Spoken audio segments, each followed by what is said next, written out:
E aí, gente, Hackerman aqui. No vídeo de hoje, a gente ainda vai continuar falando sobre aquele artigo sobre Artificial General Intelligence, que é sobre a criação, né, de uma máquina que pode pensar, de uma máquina que consegue ter vontade, consegue ter raciocínio lógico, um raciocínio lógico consciente, né? Então, ter aspirações, sonhos, talvez, como a gente pode ver no filme Robô, enfim. Isso é uma AGI. Lembrando que até agora ninguém criou nada parecido assim. Nenhum software, nenhuma máquina pensam hoje em dia. E aí nesse artigo a gente vai ver o que é pensamento, como a gente pode definir o pensamento para a gente ter uma base, para tentar computacionar isso. Ele vai dizer que nem todo o pensamento parece ser consciente. Em particular, coisas feitas, software, máquinas, que usam inteligência artificial, né, não tem que ser conscientes a fim de fazer funções. Por exemplo, um computador ele pode computar 2 mais 2, 320 ao quadrado, raiz quadrada de 25, ele consegue. Ele não está consciente, mas ele consegue fazer várias funções que a gente faz de forma consciente. Então, as coisas que a gente faz de cabeça, de conta, o computador ele faz muito melhor. Então, só que fazer uma computação não é pensar. Ele não pensou para isso. É uma programação. Ele só simplesmente ele é o que a gente chama que é dependente do observador. O que significa que ele é dependente? Ele precisa que alguém faça ele funcionar. Ele não funciona sozinho, ele não é autônomo. Ele não tem propriedades de um ser autônomo. Nós somos autônomos. Nós temos liberdade de escolher as nossas escolhas. Escolher as nossas escolhas, ao nível. Agora, o computador ele não tem. Ele simplesmente faz o que a gente manda. Na forma mais básica. Mesmo que a gente construa uma máquina que seja automática, todas, todas as liberdades dessa máquina vão ser projetadas pela gente. Então, de nenhuma forma uma máquina pensa, nenhuma hoje em dia. Embora ela pode operar as funções relacionadas à aritmética, eu vi vários aplicativos usando inteligência artificial para fazer pinturas, enfim. Mas aquilo não é consciente, aquilo não é uma obra de arte feita de forma do ser humano, porque o ser humano ele pensa antes de fazer, não. Aquilo lá é só um computador, um aplicativo. Simples. Ele tá fazendo o que o ser humano quis que ele fizesse. Então, e por que isso é importante? Porque se a gente consegue criar máquinas que conseguem pensar, a gente pode ensinar ela de uma forma mais simples e ela pode fazer as coisas de uma forma muito mais rápida, né? De uma forma muito mais intuitiva. Então é muito importante a gente tentar não só deixar as máquinas como elas estão, né? No sentido de que a gente só faz o que elas fazem só o que a gente quer no sentido, mas tô falando no sentido de criar, por exemplo, vamos supor que vamos supor um dia que vamos supor que a AGI já existe. Então já existem máquinas que conseguem pensar, vamos supor. No mundo utópico, né? Essas máquinas não pensam nada ruim. E vamos supor que a gente ensine elas a, por exemplo, máquinas relacionadas à indústria, relacionadas a atendimento comercial, de repente, enfim, coisa simples. Garçom, que já tem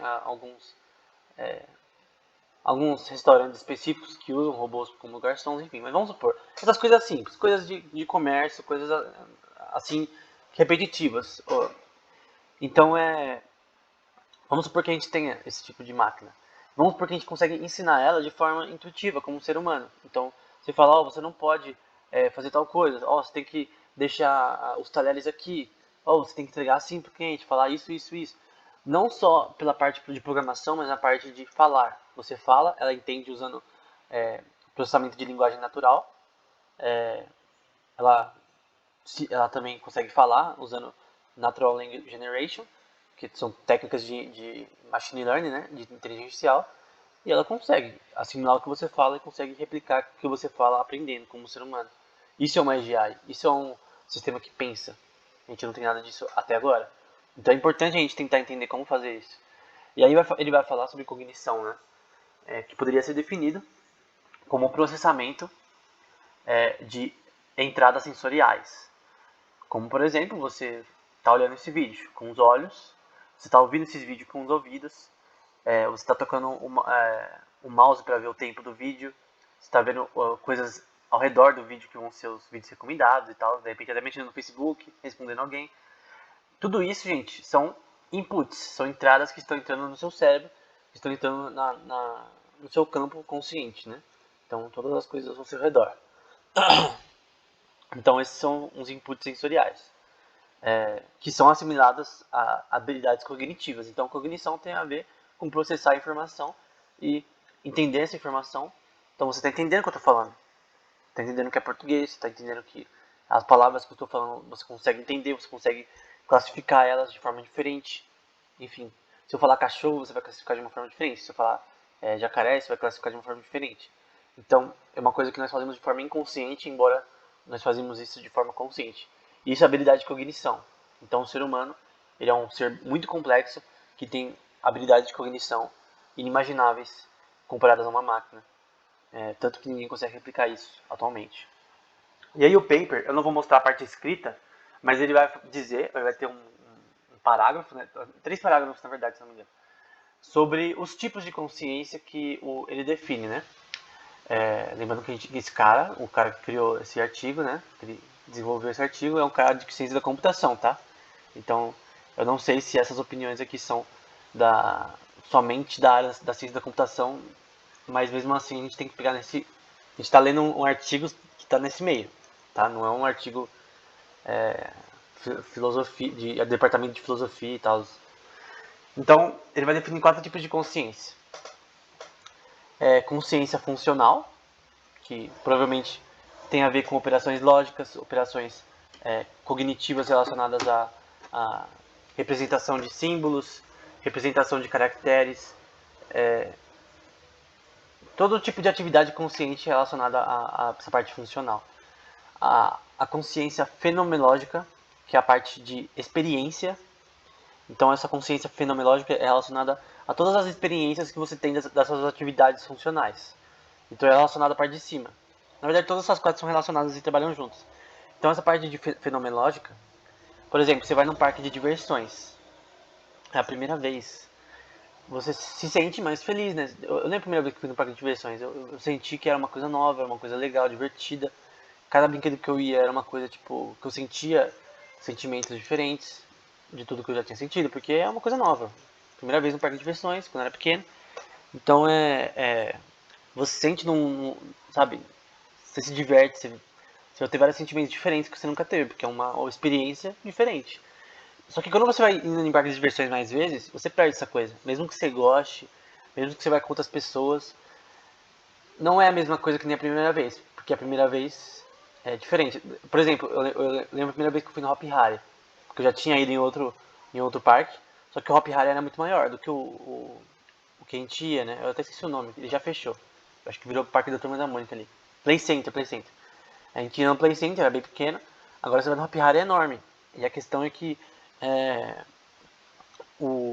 primeira vez que eu fui no Hop Harry eu me assustei de tão grande que era, sempre se perdia ali. Então era uma coisa bem legal. Então essa experiência de ir num parque, por exemplo, de ganhar um videogame, essas coisas elas estão relacionadas ao fenômeno da atividade, da experiência humana.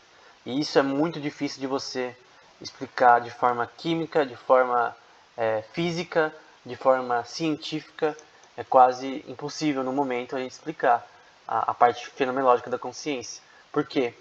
Beleza, eu sei que esses processos estão ativos no cérebro quando alguém está pintando, quando alguém está jogando futebol, mas é só isso que eu sei. Eu sei as áreas do cérebro que estão sendo mais acessadas, eu sei o que essas partes do cérebro têm a ver com a visão, tem a ver com o tato, enfim. Você sabe fazer isso, só que você não consegue explicar como a estrutura do cérebro que a gente conhece provoca a questão da gente viver a experiência, de a gente realmente ter a consciência de existir. Que nem aquela palavra do Descartes, né? No seu livro, o... só falta ter esquecido o nome do livro. Alguma coisa do método. Alguma coisa do método. Aquele livro que ele fala Pense Logo Existe, no capítulo 5. Discurso do método, lembrei. capítulo 5 ele fala penso logo existo. O que significa isso? Cogito ergo sum. É basicamente essa questão de que se eu consigo pensar na minha existência, se eu consigo ter consciência da minha existência e do mundo ao meu redor, quer dizer que eu estou experienciando a consciência, estou contemplando a minha consciência e o mundo ao meu redor. E é basicamente isso que é atividade fenomenológica. Lembrando que, para quem leu o capítulo inteiro, né, você vai ver que a razão dele falar isso é que ele crê em Deus também, né, na questão de... pensa logo existe, tem uma razão teológica para ter falado isso, mas enfim. Até nas atividades religiosas, na parte do cristianismo, ou seja, que religião for, você tem uma experiência consciente fenomenológica, né, de experiência. Então, é basicamente isso que essa parte da consciência quer dizer. Gente, 10 minutos, vamos, eu falei das duas partes aí, a gente vai ver as outras duas nos próximos vídeos. É importante que você saiba que esses conceitos são bem assim filosóficos, são bem intuitivos e eles não são, eles são, a gente sabe que existe a consciência fenomenológica, mas a gente não consegue provar isso cientificamente, no sentido de falar, não, é assim que funciona, essas áreas do cérebro que estão ativadas relacionadas à consciência fenomenológica. Você não consegue fazer isso por enquanto. Então, a gente vai ver mais sobre isso no próximo vídeo. Até mais.